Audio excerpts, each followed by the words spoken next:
Science ترقی کر رہی ہے جی اور اس کے بعد اب نئی نئی کہکشائیں دریافت ہو رہی ہیں، نئی نئی یوں سمجھیے کہ ڈسکوریز ہو رہی ہیں، بلیک ہول کی باتیں ہو رہی ہیں اور گلیکسیز کی باتیں ہو رہی ہیں۔ تو ایک بار میں پڑھ رہا تھا ان تمام ریسرچز کو، تو ایک میری نظر سے ایک ریسرچ گزری کہ زمین جو ہے نا اس کائنات میں بہت چھوٹا سا نقطہ ہے۔ اللہ اکبر۔ یعنی بڑے بڑے جو سیارے ہیں یا بڑی بڑی چیزوں کے سامنے، یعنی آپ دوسرے لفظوں میں یوں سمجھ لیں کہ اگر یہ پوری گول ٹیبل جو ہے نا، اگر یہ ہماری کائنات ہے تو اس میں ایک نقطہ جو ہے نا ہماری زمین۔ اللہ اکبر۔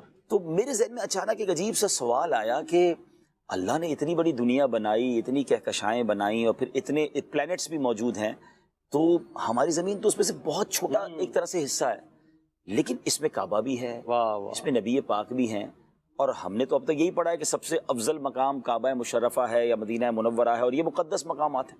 تو میں مفتی قاسم صاحب کے پاس چلا اللہ اکبر۔ اور میں نے جا کے کہا حضور ایک بات بتائیں کہ ہم مسلمان ہیں، ہمارا ایمان یہ ہے کہ نبی پاک علیہ الصلوۃ والسلام کی ذات رحمت للعالمین ہے، تمام کائنات میں سب سے افضل ہمارے آقا ہیں، بالکل۔ اور پھر اللہ کا جو گھر ہے، جو مرکز دنیا ہے کہہ لیں، جو بیت المعمور کی سیدھ میں ہے، وہ بھی زمین پر موجود سبحان ہے، اللہ۔ مگر اس پوری زمین کی اس کائنات میں حیثیت تو بہت چھوٹے سے نقطے کی طرح ہے۔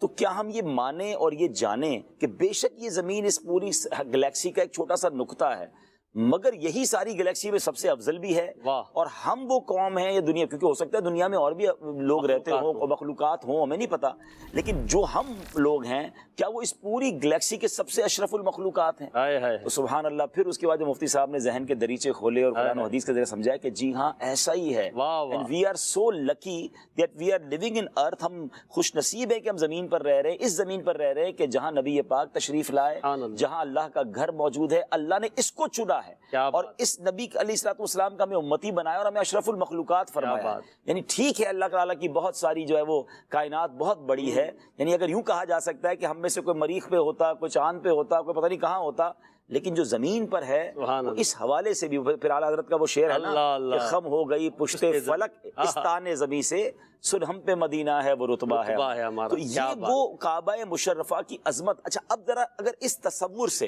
اللہ کرے میں وہ بات سمجھانے میں کامیاب ہو جاؤں جو اس کے بعد سے میرا ذہن بنا، کہ اس کے بعد جب کعبہ مشرفہ کے سامنے بندہ جاتا ہے یا اس کا تصور جماتا ہے نا کہ اس پوری عظیم کائنات میں کئی کہکشاؤں میں اگر رب العالمین نے اپنا گھر بنانے کے لیے جو جگہ چنی ہے، جو بالکل بیت المعمور کی سیدھ میں موجود ہے، جو فرشتوں کا کعبہ ہے، تو یہ وہی وہ عمارت ہے، اور مجھ جیسا گناہگار اسی عمارت کے سامنے، اللہ اکبر، یعنی سینٹر آف رحمہ، اللہ کی رحمتوں کے نزول کا جو مرکز ہے، میں اس مرکز کے سامنے پہنچ گیا ہوں، تو مجھ جیسا خوش نصیب کون ہوگا، اور پھر مجھ پر رحمت الہی کی کیسی برسات ہوگی۔